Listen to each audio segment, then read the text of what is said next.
Okay students, तो पिछले video में हमने graphical representation of linear polynomial पढ़ा था। इसमें हम पढ़ेंगे क्वाड्रेटिक पॉलिनोमियल का रिप्रेजेंटेशन ग्राफ पे, और उसके बाद समझेंगे कि zero of the polynomial quadratic polynomial के लिए क्या होता है, उसकी एक्चुअल मीनिंग क्या होती है ग्राफ पे। तो सबसे पहले हम एक क्वाड्रेटिक पॉलिनोमियल ले लिए हैं, x square minus 3x minus 4। ठीक है, अब इसका ग्राफ बनाने के लिए हमें कुछ कोऑर्डिनेट्स चाहिए। तो कोऑर्डिनेट हम पहले x की वैल्यू मानते गए हैं और y की वैल्यू निकालते गए हैं। ठीक है, तो यहाँ पे हम पहले x की वैल्यू -2 माने हैं तो y की वैल्यू 6 आई है। ऐसे ही दोबारा x की वैल्यू -1, y की वैल्यू 0, ऐसे ही करते हुए हम करीब 7 कोऑर्डिनेट निकाल लिए हैं। ठीक है, उसके बाद पहला कोऑर्डिनेट -2, 6 हमने रिप्रेजेंट किया है -2, 6। -2 यहाँ पे है और 6 यहाँ पे है, तो पहला पॉइंट ये है। इसी तरह दूसरा पॉइंट -1, 0, इसको हमने रिप्रेजेंट किया है -1, 0 यहाँ पे। इसी तरह तीसरा पॉइंट है 0, -4। 0, -4 कहाँ पे है? 0, -4 ये है।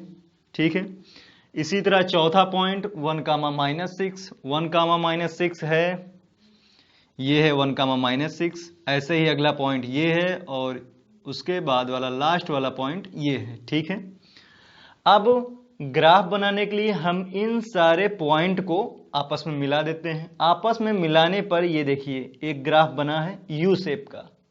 ठीक है, तो इस क्वाड्रेटिक पॉलिनोमियल का ये ग्राफ बना है कोऑर्डिनेट प्लेन पे। ठीक, इस ग्राफ को न तो स्ट्रेट लाइन हम कह ही नहीं सकते हैं, इस ग्राफ का अलग से नाम है पैराबोला। तो क्वाड्रेटिक पॉलिनोमियल जब भी आएगा उसका ग्राफ जो बनेगा वो होगा पैराबोला। ठीक है, अब जीरो ऑफ द पॉलिनोमियल मतलब x की वो वैल्यू जिसके लिए पॉलिनोमियल की वैल्यू 0 हो, वही होता है जीरो ऑफ द पॉलिनोमियल। तो यहाँ पे x की वैल्यू -1 और x की वैल्यू 4, दोनों पे पॉलिनोमियल y की वैल्यू 0 हो रही है। मतलब x = -1 और x = 4 क्या है? Zero of the polynomial. ठीक है, ये तो हो गया कैलकुलेशन रिप्रेजेंटेशन। अब हम समझेंगे ये ग्राफ जहां पे x एक्सिस को कट कर रहा है, कितने जगह पे कट कर रहा है? 2 जगह पे। तो ये दोनों क्या हो गए? दोनों point zero of the polynomial. तो क्वाड्रेटिक पॉलिनोमियल के लिए ज्यादा से ज्यादा 2 पॉइंट ऐसे होंगे जो जीरो ऑफ द पॉलिनोमियल होंगे। अगर हम इस ग्राफ को और आगे बढ़ाएं तो ये ग्राफ इधर आगे बढ़ेगा और इधर। क्या ये x एक्सिस को कहीं और काट सकता है? तो जवाब है नहीं। मतलब जीरो ऑफ द पॉलिनोमियल ज्यादा से ज्यादा 2 पॉइंट ही होंगे। मतलब ग्राफ सिर्फ 2 जगह पे ज्यादा से ज्यादा इंटरसेक्ट कर सकता है x एक्सिस को, इसलिए zero of the polynomial quadratic polynomial के लिए 2 होगा। ठीक, ये तो रही इस पॉलिनोमियल की बात।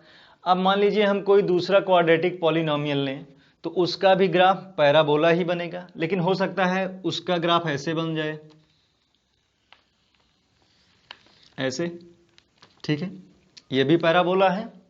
तो यहां पे हम देख रहे हैं कि ये ग्राफ x एक्सिस को सिर्फ एक पॉइंट पे काट रहा है। ठीक, तो इसके लिए जीरो ऑफ द पॉलिनोमियल कितने पॉइंट होंगे? ज्यादा से ज्यादा 1। ठीक है, अगर मान लीजिए हम एक ग्राफ और बनाएं और इसमें पैराबोला हम थोड़ा ऊपर से बना दें, कहां पे बनाएं? मान लीजिए कोई पैराबोला ऐसे बन जाए। ठीक है, ये भी किसी क्वाड्रेटिक पॉलिनोमियल का ग्राफ होगा और ये ग्राफ ना तो x एक्सिस को टच कर रहा है ना तो इंटरसेक्ट कर रहा है, ऊपर से जा रहा है। मतलब इसमें जीरो ऑफ द पॉलिनोमियल कोई पॉइंट नहीं होगा।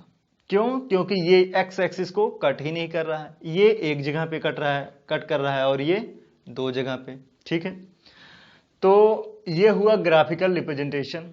हाँ, अब यहाँ पे एक खास बात और है, जब पॉलिनोमियल की डिग्री 2 थी तो ज्यादा से ज्यादा 2 पॉइंट ऐसे मिले जिसपे ग्राफ x एक्सिस को कट कर रहा है। मतलब अगर पॉलिनोमियल की डिग्री 2 होगी तो ज्यादा से ज्यादा 2 जीरो ऑफ द पॉलिनोमियल होंगे। पिछले वीडियो में हमने देखा था कि पॉलिनोमियल लीनियर पॉलिनोमियल था, उसकी डिग्री 1 थी, तो वहां पे स्ट्रेट लाइन बनी थी और स्ट्रेट लाइन सिर्फ ज्यादा से ज्यादा एक पॉइंट पे एक्सिस को काट रही थी। तो डिग्री 1 तो ज्यादा से ज्यादा 1 पॉइंट, डिग्री 2 तो ज्यादा से ज्यादा 2 पॉइंट, और अगर डिग्री 3 तो 3 पॉइंट। ठीक है, मतलब अगर पॉलिनोमियल क्यूबिक होगा तो ज्यादा से ज्यादा कितने पॉइंट होंगे? 3 पॉइंट होंगे। 3 पॉइंट ऐसे होंगे जहां पे वो ग्राफ एक्स एक्सिस को कट करेगा। ठीक है, ये रहा geometrical meaning of polynomial, zero of the polynomial, sorry. ठीक है, अब एनसीईआरटी की पहली एक्सरसाइज में कुछ ग्राफ्स दिए हैं, उस ग्राफ्स को देख के ये बताना है कि उसमें जीरो ऑफ द पॉलिनोमियल कितने होंगे। तो जाहिर सी बात है, जितनी जगह पे वो ग्राफ एक्स एक्सिस को कट करेगा उतने ही जीरो ऑफ द पॉलिनोमियल होंगे। ठीक है, जैसे यहां पे 2 जगह पे कट कर रहा है तो जीरो ऑफ द पॉलिनोमियल 2 है। ठीक है, तो इसको पढ़ने के बाद मुझे पूरी उम्मीद है कि आप लोग एनसीईआरटी की पहली एक्सरसाइज आराम से लगा लेंगे। लेकिन फिर भी अगर कोई क्वेश्चन रह जा रहा हो, ना आ रहा, तो आप कमेंट बॉक्स में कमेंट करिए, हम उसको फिर से बताएंगे। ठीक है, ठीक है, तो आज के लिए इतना ही।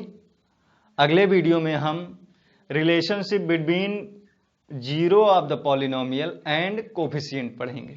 ठीक है।